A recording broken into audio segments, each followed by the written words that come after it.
নমস্কার। কবি সুবোধ সরকারের লেখা কবিতা বেলুড়।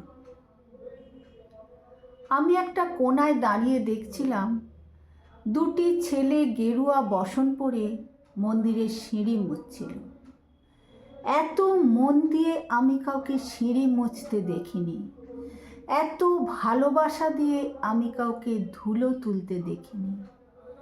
সিঁড়ি নয়, যেন জননীর ত্বক থেকে ধুলো তুলছিল। এভাবে কেউ সিঁড়ি থেকে ধুলো মুছতে পারে এ আমি কোথাও দেখিনি। স্থিতপ্রজ্ঞ মহারাজকে জিজ্ঞাসা করলাম, এই ছেলে দুটি কে? মহারাজ মৃদু হেসে বললেন, একজন নিউক্লিয়ার ফিজিসিস্ট, একজন IBM-এর 6 লাখ টাকার চাকরি ছেড়ে এখানে এসেছে, সিঁড়ি ধুতে এসেছে। যে সিঁড়ি দিয়ে মানুষ ওপরে ওঠে তা যেন পরিষ্কার হয়।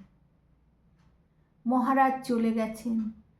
সন্ধ্যা নেমে আসছে গঙ্গায়, আমার ভেতরেও নামছে সন্ধ্যা।